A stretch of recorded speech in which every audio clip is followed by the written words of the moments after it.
I turned 18, I got my license. And I mean, I'm 51 now, so been a minute, as they say. And in the beginning, I was a snook guy. I didn't like tarpon, but the clients, they didn't want to travel and spend the money to catch snook. So I just started trying to honing the tarpon skills.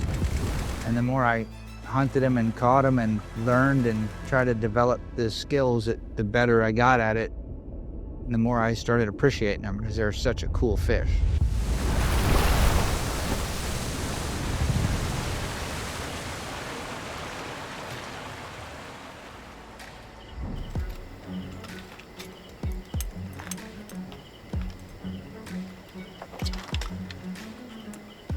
I met Russ about 5 years ago.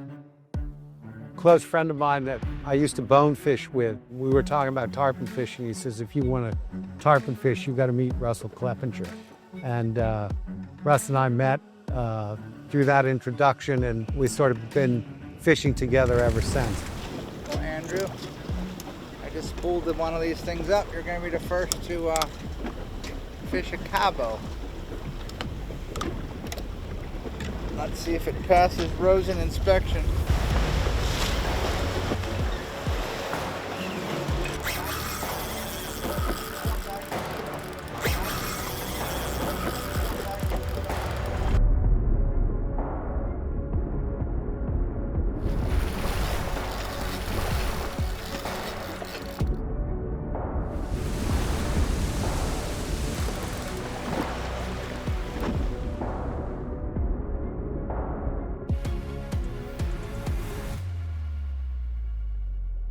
He just has a sixth sense about where they are and what is going to make them feed. And I probably average about 250 tarpon a year with Russ.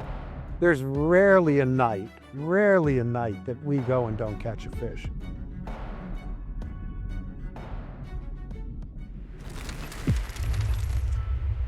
We have a long season here in Florida, and since I live in Miami half the year and the Keys half the year, I transition with the fish, so I have a much longer season to play with the kids. So you're here right at the time that the first major body of fish has gone to spawn and is just starting to trickle back in, and that's the body of fish we're catching. The Atlantic fish come down towards the Keys, the Gulf fish come out of the Everglades and over, the Caribbean fish will come off of Cuba, and those fish will congregate in the Keys and then party and spawn, and that's the conglomeration of 3 different groups of fish coming together. Here's a few spots that are jump points for spawning. And the Honda is part of a series of bridges right here behind us. You got Ohio Honda, you have 7 Mile right there. And these fish, like, they'll build up big at 7 Mile, they'll come down, they'll bounce around, they'll come around Ohio, they'll go into Bahia, they're waiting for a worm hatch there. They'll spawn off on a worm hatch, feed on those and go to spawn. These are all like staging points to leave. The Honda is one of the deep channels, like QS is a deep channel that the fish really build in volume in. 7 Mile gets big numbers of fish. It's kind of like a game of chess. You know, the fly guys are sitting there watching them string down the coast, and you're thinking, all right, they're going to be at this bridge tomorrow because big strings moved in there, and now they're going to move to that bus stop, to this bus stop, and the fish stage in the Keys to spawn and gorge themselves because they need to build their body weight up to go offshore to spawn.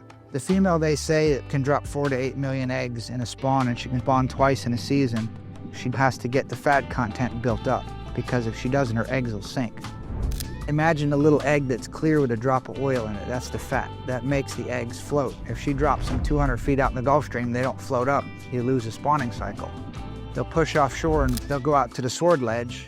They'll swim about 200 feet down, and as they're diving, the pressure will squeeze them like tube of toothpaste, and the male and female will dive and they'll sperminate the eggs, set them loose in the Gulf Stream currents.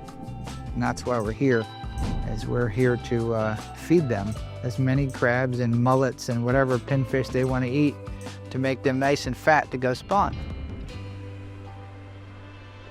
The sheer number of fish in the Bahia Honda is incredible. I mean, there could be 10 or 15,000 fish here. When you're fishing around the structure of the bridge like that, it's like full combat because the fish really have a chance, and you know, you got to be pretty on your game to keep them out of that bridge and out of that structure. The tarpon's kind of like an inshore blue marlin, where it gets the status, it does the jumps, it has the power, it has the runs, but then it kind of turns into a tuna and it digs and fights. And then if you look at it like from a scientific point of view, it's probably the coolest fish in the world, which I didn't know when I started, but when I give seminars, I tell them, Superman walks around, looks like us, but he can see laser beams, he can fly, he's crazy strong. This is the Superman of the fish world. He can breathe air from the surface. You watch him roll and put oxygen to his blood. No other fish can do that. He's got armor plating, a slime barrier coating like Neosporin, protecting him from infections. His eyes are 5,000 times more developed than the human eyes, scientists say. They have basically like the predator monster. They have night vision and they have color, and their color, like a dog whistle we can't hear, is so vast we can't see those colors of the rainbow, right? Once you really do it, experience it, and you learn about it, it's one of the coolest fish because it gets to be almost 100. Before the dinosaurs were here in the Jurassic era, the Devonian era, they've dated tarpon too. Michelangelo painted a tarpon on the roof of the Sistine Chapel. All those species of 14 different ones have evolved into this species of Megalopithecus atlanticus. It's the most advanced fish in the world. Going through classes and studies and doing tagging projects and the DNA swabs, I've learned so much about them, and every time you learn new stuff, you're like, wow, I didn't know that. That's why you see like how specific I am with certain things. You don't see me touch them. And I want to really specify to people, this is how you handle fish and let them go. Because the biggest thing that we do wrong as people is want pictures and holding fish. It's illegal to take them out of the water, first of all. That's already been covered. But people want to put gloves on and shove their hand up their gills. That's how they breathe. When you really start learning and studying tarpon go fishing, the more you really study the animal, it's incredible. You got to fall in love with them if you fish for them, because if you they're too cool not to. I'm the kind of guy that would never put his name on anything that doesn't put up to my abuse. Quantum, he sent me some stuff to test out on a Tortugas trip, and I came back and I was like, this does. The drags are smoother, I like them, and they were a better product than what I was fishing with. So I said, okay, well you can do this. And then I've been fishing the benchmarks and testing a few other things I don't think we can talk about yet, but very happy with all of them, and I haven't broken really anything yet, so that's a big plus. I've only had this 2 days, I think. If you'll see, we're spooling these at 4 a.m. heading out to go fishing with Andrew. And I'm not going to say how great or bad they are. I'm going to tell you that I'm very happy with them. And if you pick one up and compare it to anything else on the market, I put my name on it. They're really impressive. The drags are smooth, the gears are butter. There's no gear mesh feeling. They feel ridiculously smooth and high quality, and they'll compare to anything else I've fished on the market. And Captain High Maintenance fishing on the bow, who only fishes with another brand, the most expensive $1,000 reels, love these. You know, when you spend as much time fishing with somebody as I do with Russ, he's a friend, not only a captain for me, and I really respect what he does. I respect how he does it, and I think he's just a really top guy.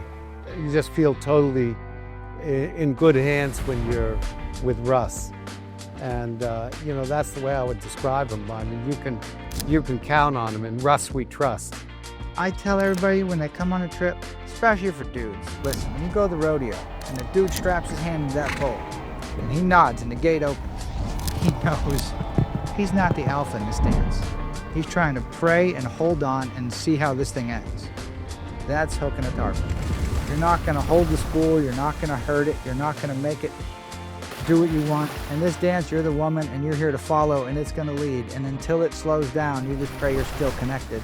It's the epitome of cool. It's the Silver King.